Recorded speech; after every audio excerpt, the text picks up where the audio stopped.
Living alone has a certain rhythm, a predictable routine. You know your space. You know where everything belongs. You trust your memory. But what happens when that trust begins to crumble, piece by piece? Imagine coming home to a world that is almost yours, but not quite. The soup you were saving for dinner is gone. There's an extra coffee cup in the sink, one you don't remember using. A damp towel is balled up in the hamper, still warm, but you haven't showered all day. This wasn't a break-in. Nothing was stolen, nothing was vandalized. It was just off.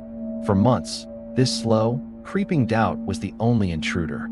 She started to believe she was the problem, that her mind was fracturing, that she was forgetting things, losing her grip on reality. She was gaslighting herself into a state of constant anxiety, never realizing the terrifying truth. Her perfect, private life wasn't private at all. It had been compromised, co-opted, and shared by an unseen tenant, a master of stealth who moved through her life like a ghost. The worst part was the door. It was an old, heavy thing with a unique lock that required a key to open it from both the inside and the outside. It was meant to be secure, but it felt like a prison. You couldn't just flip a deadbolt and run. You needed the key. And one night, that security became a cage. She was in the living room when she heard it. A faint, metallic clink. From the mail slot in the front door, a key dropped onto the welcome mat. The same unique key for her unbreachable door. Her blood ran cold. This wasn't a mistake. This was a message, a taunt.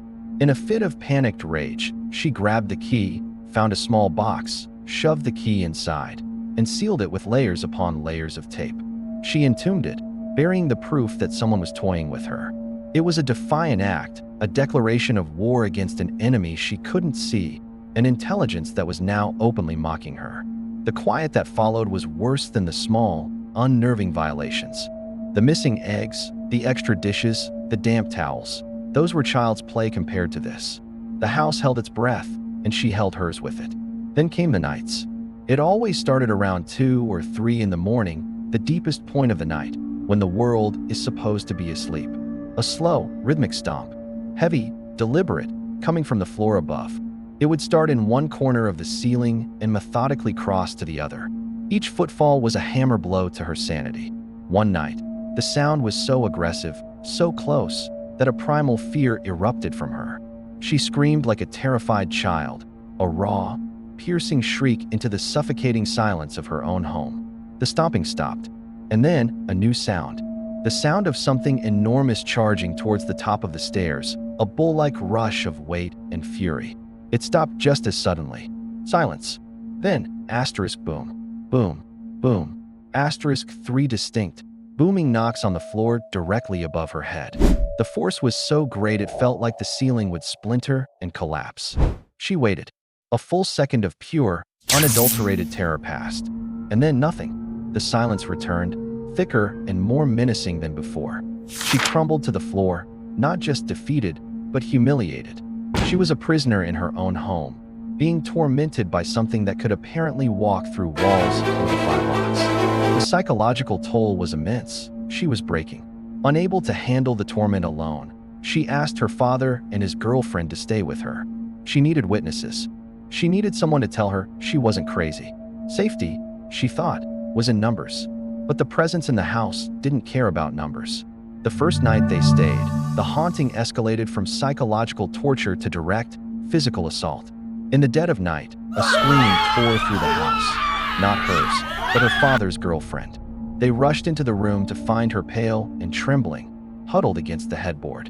She swore, with wide, terrified eyes, that something had grabbed her by the ankle and violently dragged her out of the bed.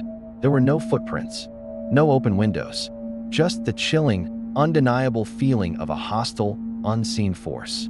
The terror was no longer a question, it was a reality. But the source remained a mystery. The constant stomping, the thumping from above, it all led them to one place they hadn't considered: the attic. With a growing sense of cold, analytical dread, they found the small, square access panel in the ceiling of a closet. Pushing it aside, the mystery unraveled into 2 distinct and equally terrifying truths. The immediate threat wasn't a ghost. Peering into the dusty darkness, they found him. A man. He had been living in the rafters, moving silently above their heads for months.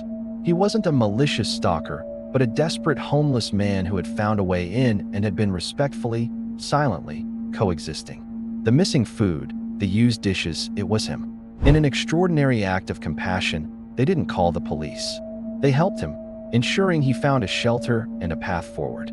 But that didn't explain everything. How could a man living in the attic have dropped a key through the mail slot? How could he have physically dragged a woman from her bed by the ankle without being seen? The supernatural element remained. As the family packed their belongings, finally free from the constant fear, they asked friends to help. These friends were objective strangers, unaware of the home's dark history. Yet, one by one, as they entered the house for the first time, they all reported seeing the same thing: a small, white dog that would appear for a moment near the entryway, then vanish. There was no dog. The family realized they had been living with two intruders: the man in the attic and something else. The violent stomping, the key, the attack, were they the clumsy movements of the man overhead, or were they the acts of a malicious poltergeist? Was the spectral dog a harmless echo of the past, or was it trying to warn them of the human danger? Which is more terrifying, the ghost that drags you from your bed, or the silent stranger living just inches above your head?